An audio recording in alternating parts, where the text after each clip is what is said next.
Hey everybody, Sumi back with a bit of Genshin Impact information for you. We're talking about this big island in the sky here that's barely visible from a couple of spots on the map. We're in front of the cathedral. That's kind of where you get the best view of it. It seems like a lot of misinformation has been spreading about this, saying that it's the Jade Palace or the Jade Chamber that's mentioned at the end of the story. They mention or allude to the fact that there's a floating palace in the sky that Ningguang and her cronies do all this work, I guess, up in, and then it floats in the sky. So obviously, as soon as people see this thing floating up here, they put two and two together and think, oh, Jade Palace, that's must be where we're going next. And then from there, we've actually had people pinpoint by checking the sight line from here and then down here, because you can see it, I think it was here. Yeah, you can see it roughly from this direction. You can see it from like the bottom of the map. And people have surmised that it's roughly in this area is where that's hovering, just based on the three different sight lines where they converge. So people are thinking and speculating that, the next time we're going to get a story update is going to be when they release this region. Somebody was panicking in my DMs because they mentioned that the Snow Mountain is going to be what's released next. So by that logic, it would be a long time before we actually got to do the next part of the quest. Totally untrue. I'll explain in a moment what that actually is, but for now, let's just pop over to Liyue Harbor.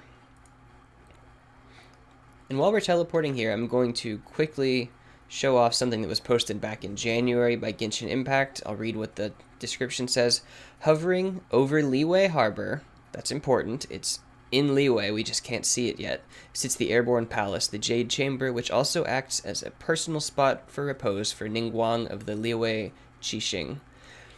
Be it its glorious exterior design or its ability to look over all of Liyue, the structure implies Ningguang's irrefutable place as a monolith among merchants.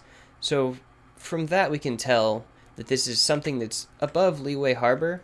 We just can't see it yet. It's either not implemented or it's not meant to be seen until something specific happens. Where did I just teleport us? I think I meant to go here. I will show you a building that looks eerily similar to what we just had in the screenshot here. You can see kind of the architecture of the building. It's got the color of it mostly is what I'm pointing to.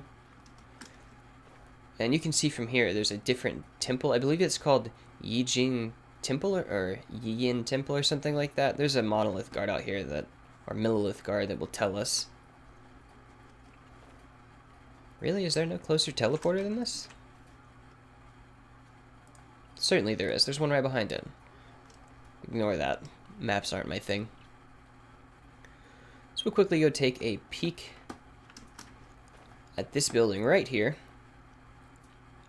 Just compare a little bit. I realize all of these Chinese style buildings look similar in their roofing and everything, but we're more talking about the grandeur of the exterior and the coloring and all that. So you can see we got archways, we got bells, we got all kinds of stuff in this goldish yellow color. If we tab back over, you can see it's got the archways, it's got the bell tower looking deals, and it's similar color, but we know this is floating in the sky overlooking all of Liyue, so it should be right up in this area. However, we do still have this floating thing in the sky, so what is that? So I just watched the cutscene. You can actually see it from here. Interesting. I just watched the cutscene where Signora of the 11 or whatever punches a hole in Venti's stomach and steals his Gnosis. Now, what a Gnosis is, if you've forgotten, is it's the little chess piece looking thing inside of them that allows the Archons to draw their power directly from Celestia. If we follow this link to what Celestia is, it says it's the heavenly place where the Archons of Tevat are home. If you look up to the sky, you catch a glimpse of Celestia. So by that logic, that floating thing over there is not the Jade Chamber, it is Celestia, the home of the Archons of Tevat. Mystery debunked, that's about all I really have to say about it. So yeah, don't be too panicked about the story not progressing. It's going to progress in 1.1, which is in roughly a month, I believe, or less. Yeah, hopefully that helps some of you guys, just some pretty interesting lore-related stuff. I'm going to leave a link to the... what is this? The Genshin database? There's even a manga if you happen to want to peruse that. Had no idea this was here, but, bonus points. Anyway, leave a like if you learned anything new here. Subscribe for more of this kind of stuff in the future. I really appreciate it, guys. Thank you so much for your time.